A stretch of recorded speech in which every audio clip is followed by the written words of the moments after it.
I'm Daniel, this is Laura, and I'm going to talk to you guys about stimulants in your brain. So does anyone know any examples of stimulants off the top of their head that they might have heard of? Okay. Correct, that's one of them. Nobody else? That's fine, that's why we're here. So one of the most popular ones is, of course, tobacco, found in cigarettes and a lot of other things. Another one that's probably keeping a lot of us awake right now is, of course, caffeine, which you find in energy drinks, find in coffee, find in tea. Very popular. Right? That's totally in there, yeah. Now, if you've watched Breaking Bad, you've heard of meth. It's another very well-known stimulant, and as someone just said, cocaine. I'm going to skip this for time. So, what are the effects of stimulants? Like, if you think about the word stimulant, you think it should stimulate you, right? It should kind of get you going. And so if you look at the effects and the dangers associated with those effects, it kind of makes sense with the name. So one of the effects is that it increases your heart rate. And the problem with this is that if your heart beats too fast, it's going to stop, it's going to give up, and then you can have a heart attack, and that can obviously be deadly. They can also increase your blood pressure.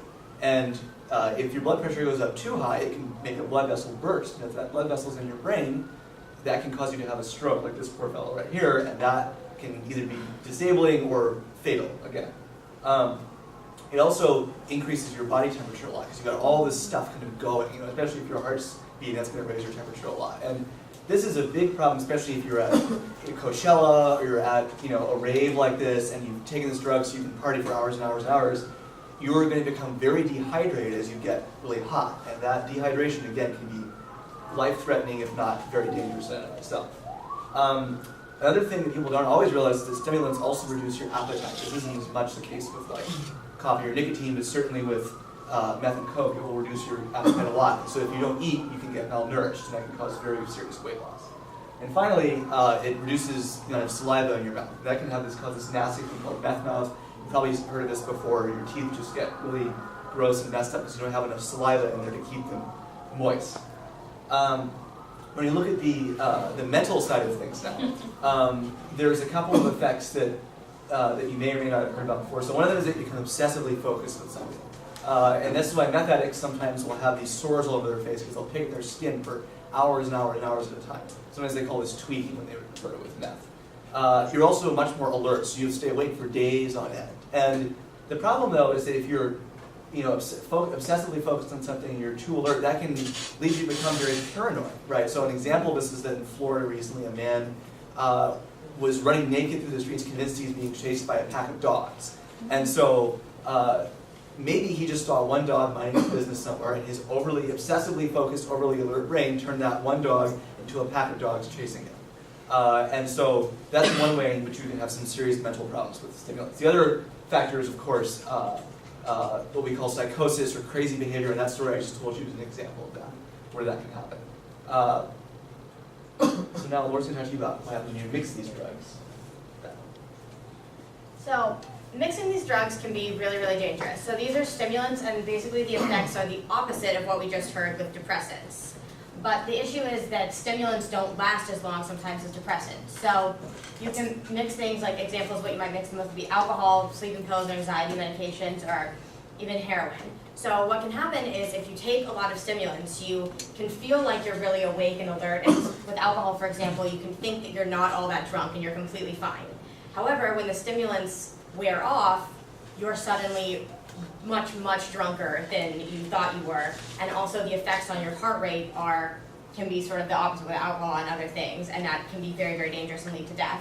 Some of y'all might recognize Seymour Hoffman. He was in the Hunger Games movies most recently, and he actually died by doing heroin and a bunch of other stimulants. So this is a pretty common cause of death with these. And you can also get into an addiction and withdrawal cycle with these pretty easily, because stimulants can be very addictive, especially cocaine and meth. So withdrawal symptoms are the opposite of what you would feel when you're on the drug. So you're going to feel really tired, you're going to be very, very hungry, and you're not going to be able to focus on anything. And when you start feeling that way, that can increase your desire to have the drug so that you can stop feeling like that. And this can lead, if you get too deep into it, into a lot of social problems. So these drugs cost money. And if you don't have the money to buy these drugs, you might resort to stealing or even prostitution in some severe cases, and this all really goes back to funding like drug cartels, which cocaine and meth are some of their main products that they ship here, so not very good. Okay, I'm going to talk to you guys now about bath salts. So, how many of you have heard of bath salts before? A couple people? Okay, so it's not. For those of you who haven't, they're basically drugs which are sold as legal highs online and in some stores. They're probably also being sold by drug dealers right now, but we don't know that for sure. They're not always called bath salts. Sometimes they have other names like plant food, jewelry cleaner, phone screen cleaner. All of these names are a deception. They're designed to mask the fact that what's actually being sold is a drug. Now I want to point out, in the opposite idea, real bath salts are a thing. They make your tub smell nice. Plant food does actually feed plants, and if you try to use the real versions of those as drugs, they're not going to work. So there are a lot of other street names than just bath salts. I'm not going to read all these off to you, but there's many of them. And one of the things that's important to point out about this is these are not all for the same drug. These are many for different kinds of drugs, which are all considered to be bath salts. And so actually, the story I told you about man in Florida was taking something called Flocka. That's one type of bath salt, but Meow Meow is a different bath salt. It's a British name. You can ask Chris why they use that. Anyway, so the thing they have in common, right, because there's literally hundreds of different drugs that can be considered bath salts, is that they have the same effect on the brain as methamphetamine and cocaine, right? So what I already told you before about those drugs is the effects are the same. And so this means that the physical and mental effects are going to be similar. So the increased heart rate, increased blood pressure, but also the paranoia and the psychosis, all of those things have been seen and reported with bath salts, as I just told you as an example, and there are many others of that. And along with that, because a lot of the effects in the brain are the same, they're also just as addictive. And in fact, there are some bath salts which are probably more addictive than cocaine, for example. And that's really scary to think about.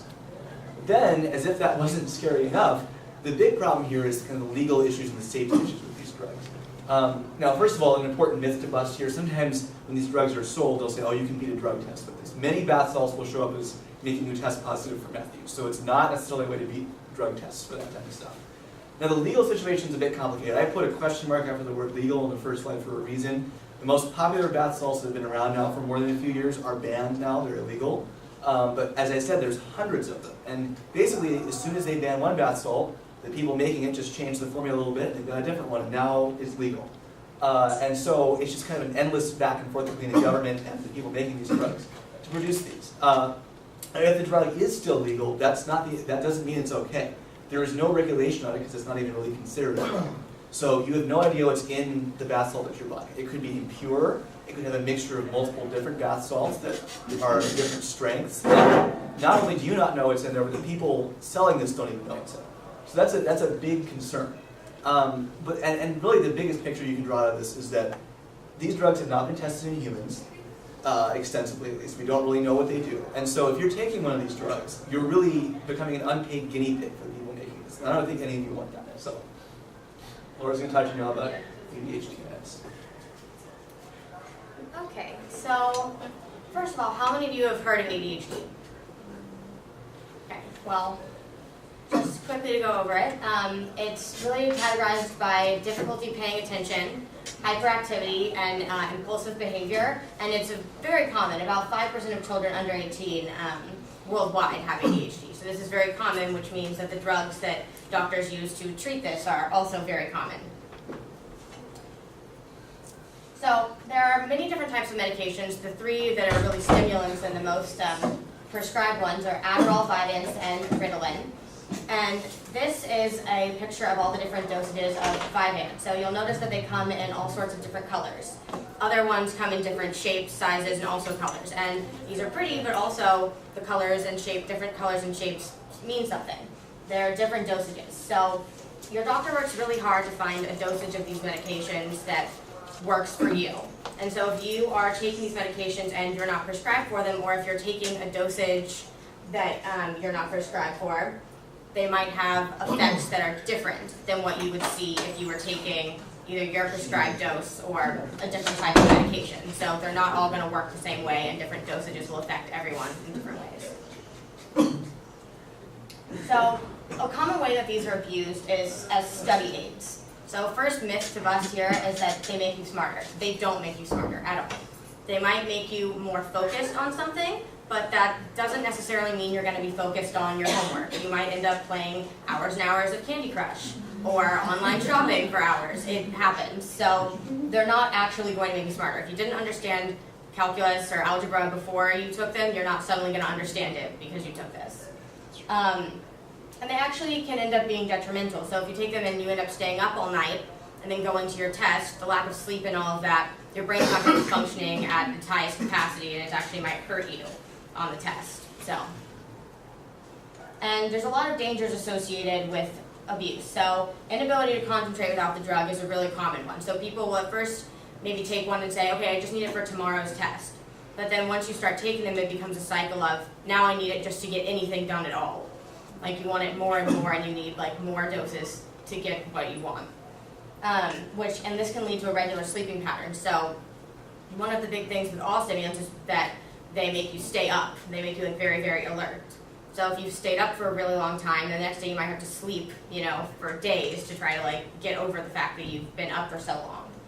And just like the dangerous combinations that I mentioned with all the other stimulants, these can be really dangerous too. So if you take one because you think it'll be able to make you drink more before a party, for example, it won't. Like you'll just think that you're more like alert, and then you might end up a lot drunker than you meant to be. So they're very bad to combine with other things. Or if you can't sleep and you think, oh, I should take a sleeping pill because now I'm done studying and I want to go to bed, that can be very detrimental as well.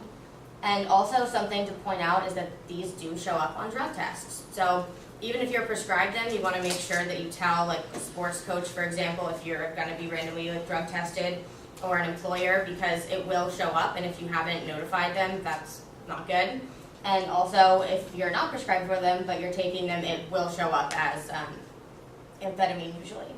So there's also some legal issues associated with like selling and taking these, because the government considers these to be as much of a controlled substance as cocaine. So if you're caught like selling a bunch of these and stuff, that's can be a very serious offense.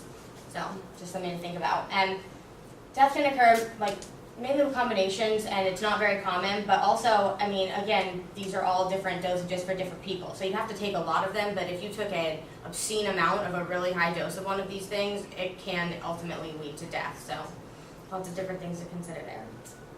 And then treatment. So treatment for all of these different stimulants we mentioned is obviously going to be a little bit different. Meth addicts and people who are taking too many ADHD medications are not necessarily really going to need the same thing, but there are a variety of different treatment options available for all different types of stimulant addiction. But the most important thing to do is reach out to someone that you trust and get help, and tell someone, because no one's going to judge you.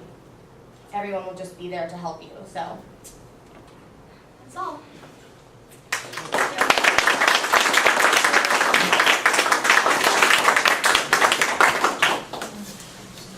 So let me ask you a couple of questions. What do you think if you took stimulants for a long time? What would happen when you stopped them? What would you do? What would you do? Wouldn't be able to concentrate. You crash. Stimulate. What do you think if you take alcohol for a long time? It's a depressant, remember? It's a depressant, right? Actually, the opposite things happen. Your brain stops because it's depressant. When you stop, you always get the opposite effects of the acute effects of the drug, the immediate effects of the drugs. You have the opposite effects. And your brain starts getting very, very active. And some people actually die from stopping alcohol because the brain gets so active they have seizures. And you can actually die from just stopping taking alcohol. So that's one drug you can actually die from stopping, because you have the opposite effects. So with stimulants, you take them for a long time, you crash, you get depressed, feel terrible for a long time. With alcohol, it's a depressant, keeps everything down for a long time, then you stop it, and you have the opposite. That's why when you have an alcohol or benzodiazepines, same thing, Rufus. If you took Rufus for a long time, some people don't like these benzos for other reasons. If you take for a long time, if you stop them, you've got to be very careful. So just stopping a drug, because the brain adapts to the presence of the drug, has the opposite effects, usually when you stop than when you take it. You can actually die from this. Horrible thought, huh?